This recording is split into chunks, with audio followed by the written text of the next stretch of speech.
Module 6, Planning and Implementing Storage.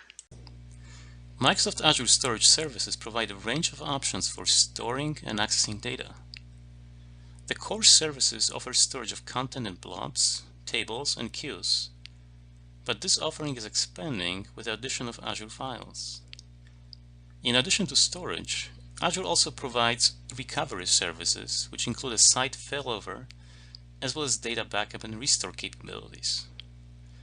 Storage can be provisioned and administered through the Azure Management Portal, a range of command line utilities and graphical tools, as well as Azure PowerShell.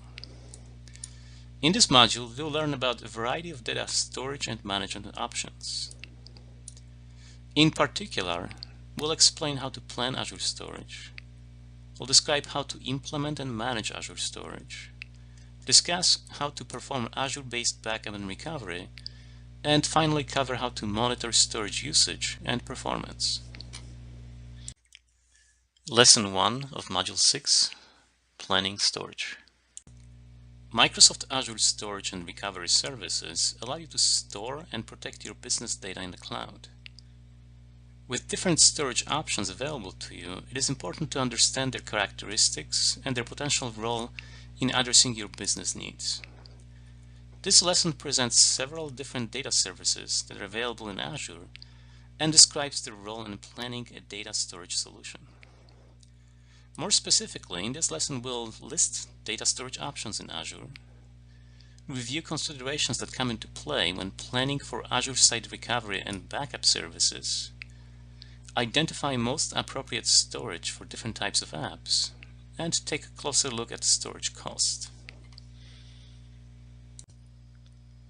For each lab in this course, please refer to the student guide and make sure to review the lab setup information prior to starting each lab.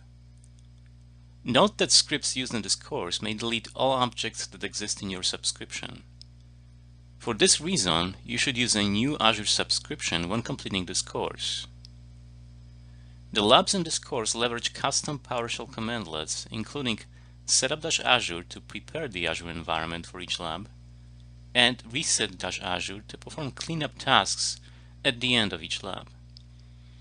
These commandlets are loaded as modules, and you can view their source in the D-Modules folder on the virtual machine from which you're running the lab. To prepare for the lab in this module, start by launching Microsoft Azure PowerShell session as administrator and run setup-azure from the PowerShell prompt. When prompted to sign in, type in the name of your Microsoft account associated with your Azure subscription and its password. You will also be prompted for the Azure region to use. We recommend using the East US region in order to optimize your experience during the lab, since this region corresponds to the location of the virtual machine from which you're running the lab. Let's briefly analyze storage as a component of Azure. As we already know, virtual machine disks are stored in Azure Storage, which implies that there is a dependency of virtual machine on Azure Storage. However, the same applies to other compute services we cover in this course, namely PaaS cloud services, websites, and mobile services. As you can see based on the slide, the same applies to Content Delivery Network component of app services. Azure Storage is part of Azure Data Services together with Backup and Site Recovery, and in this module we'll focus on these three components. Azure Storage is a service that stores various types of data in different formats, such as blobs, messages, or key value pairs. Such data is consumed by websites, mobile apps, desktop applications, as well as both IaaS and PaaS virtual machines, to mention just a few more common Azure services.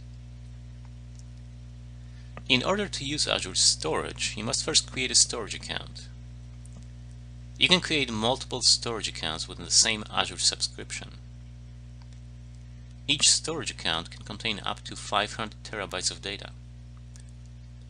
For each storage account, when you create it, you must specify a few parameters, including a URL, a region or affinity group, and a replication scope. A URL identifies the name used to access content of the storage account. All names are part of the core.windows.net namespace. The full URL depends on the type of storage you want to use.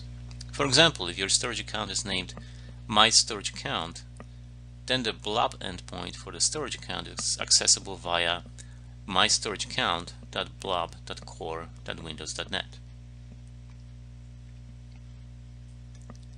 A location or affinity group designates the primary data center where your storage account is located.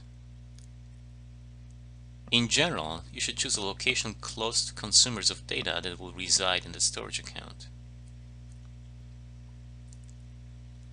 A replication scope determines the number of replicas of the storage account and their location. In order to ensure resiliency and availability, Azure automatically replicates content of each storage account. You can choose one of 4 replication schemes: local redundant, zone redundant, geo-redundant, and read access geo-redundant.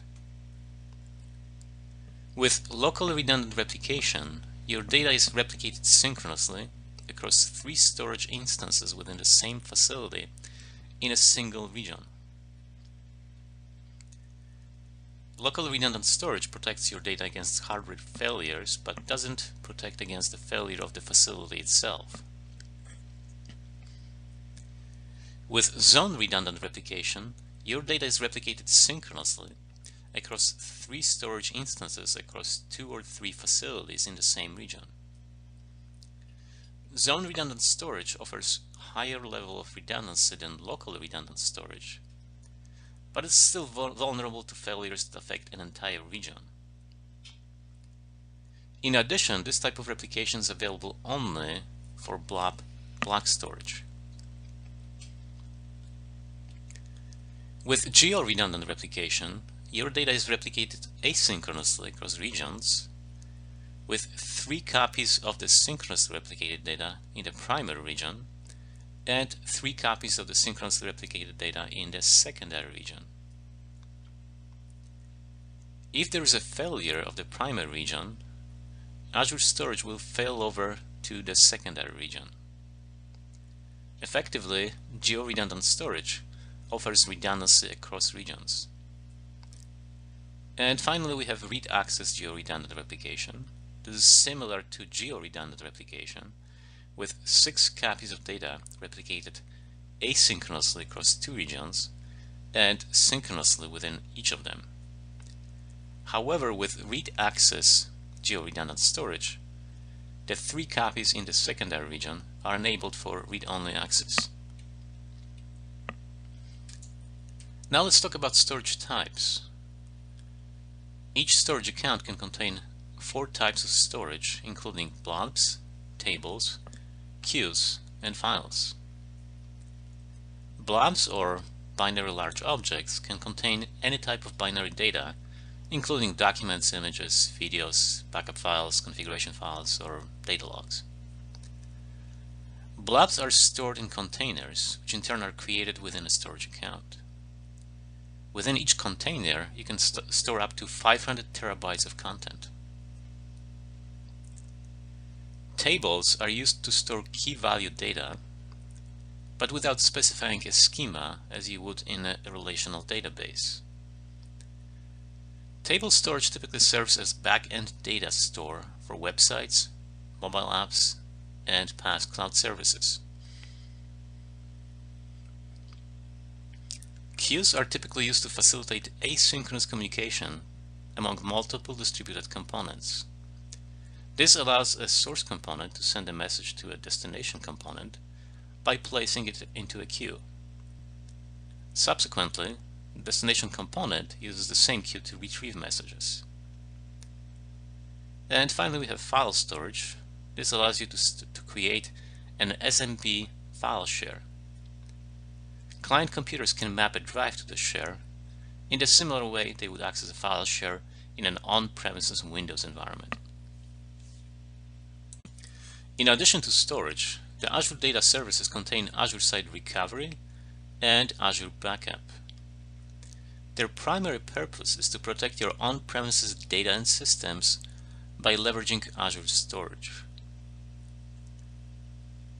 Azure Site Recovery is a service that you can use to orchestrate protection of on-premises virtual machines. Until relatively recently, such protection required the use of the System Center Virtual Machine Manager. However, this is no longer a requirement.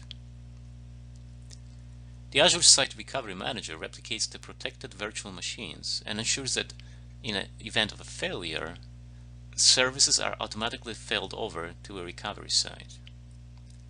Such recovery site can be implemented either on-premises or in Azure.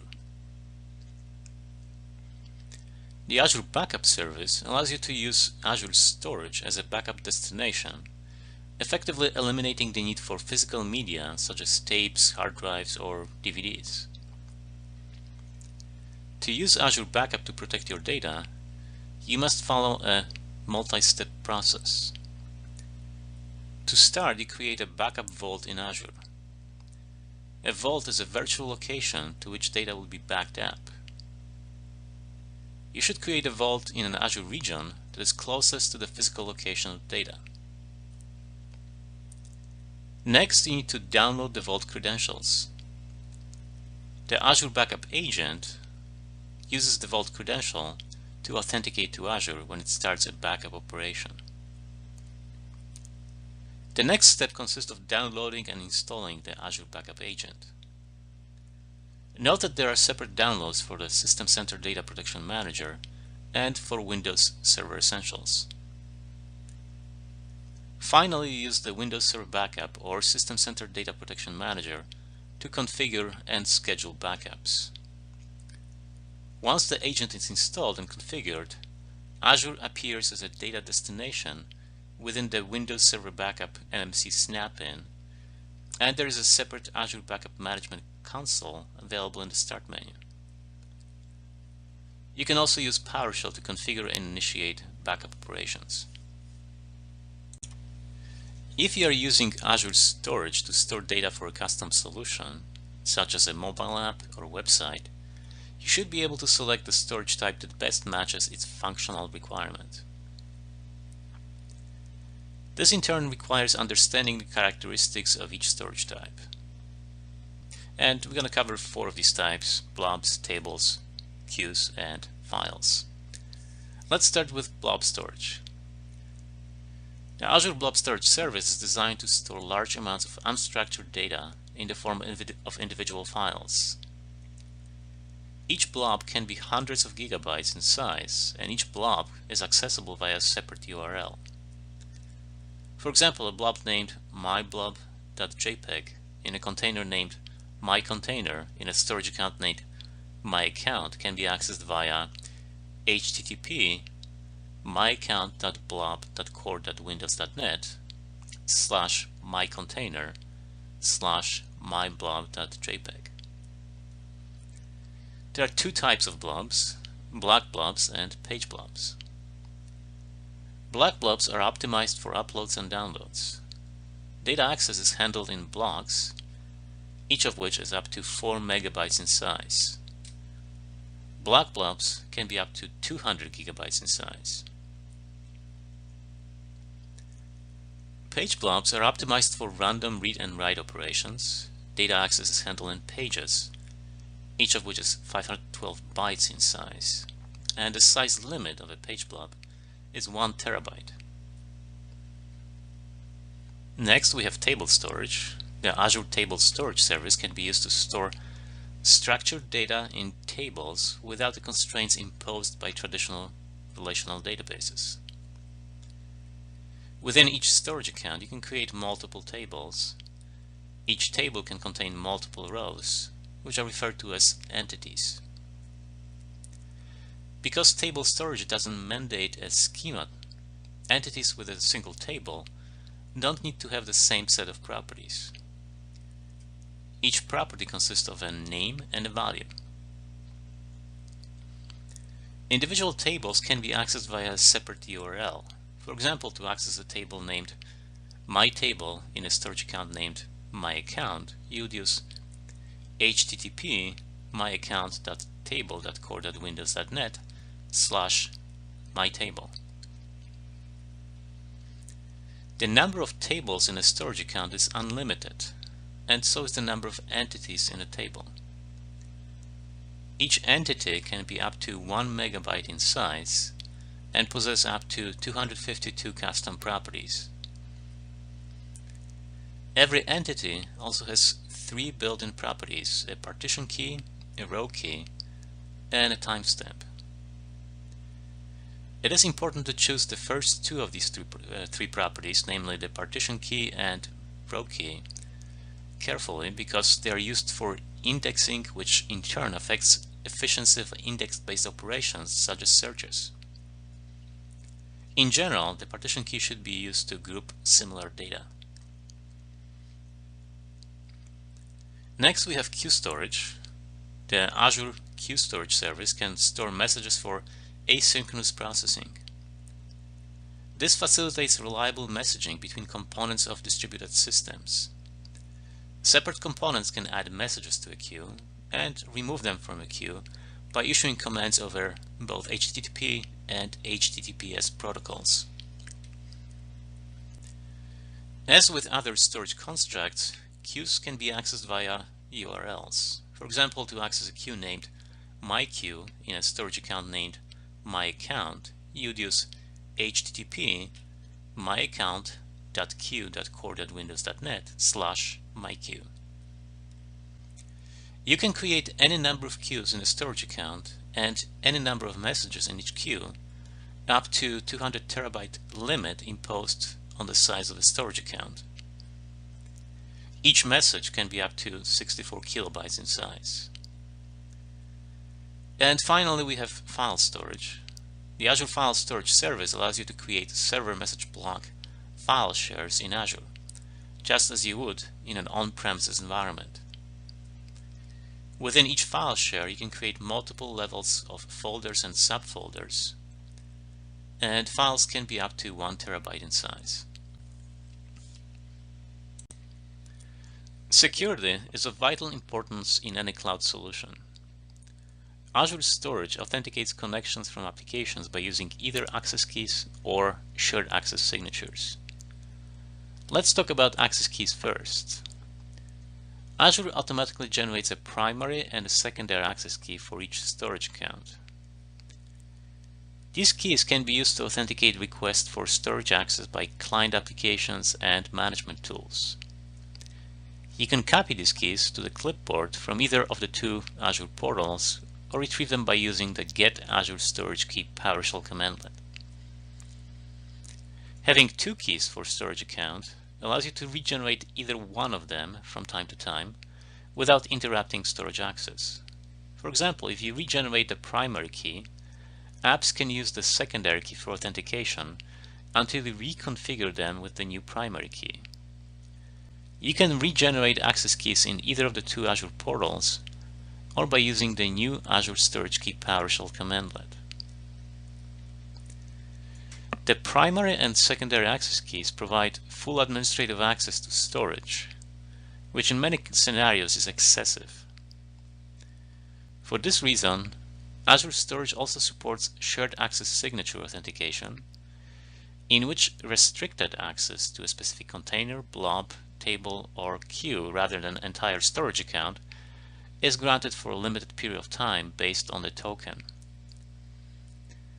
This method uses a primary storage account key, or SAC, and secondary key referred to as shared access signature, or SAS.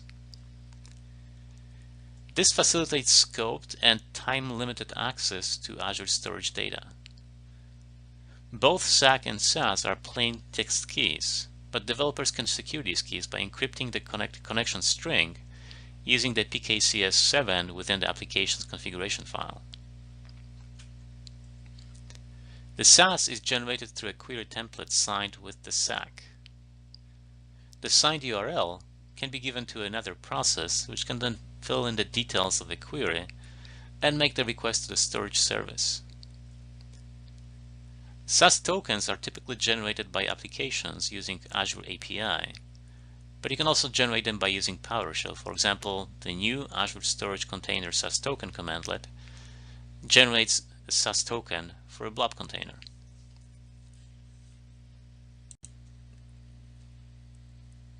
Azure Storage costs are calculated, as with other Azure services, based on the usage. There are 4 factors that come into play when calculating charges: bandwidth, transactions, capacity, and replication scheme. From the bandwidth perspective, all inbound data transfers are free. Outbound data transfers on the regional level are free for the first gigabyte during a given month. Above this level, there is a banded pricing scheme. This implies that you should collocate services and applications with their storage within the same regional data centers, which would typically make sense anyway. Regardless of the bandwidth, there are also transaction-based charges. A transaction is a read or write operation to or from a storage account. The capacity of a storage account is the amount of data you have stored in it. This is charged on per gigabyte basis, but only for the disk space you actually occupy. For example, in the case of VHDs, this means that if you create a new 100 gigabyte VHD, but only upload 10 gigabytes into it, you'll only be billed for the storage space used by the page blob, regardless of how much space was allocated. And finally, we have the replication scheme. Locally redundant storage is less expensive than zone redundant storage, which in turn is less expensive than geographically redundant storage, with the read access geographically redundant storage accounts constituting the most expensive option. In this lesson, we described storage as a component of Azure. We provided an overview of Azure Storage and recovery services. We talked about different factors that need to be considered when deciding which storage to use for your applications. We talked about protecting content of Azure Storage accounts. And we concluded by talking about different factors that affect the storage costs.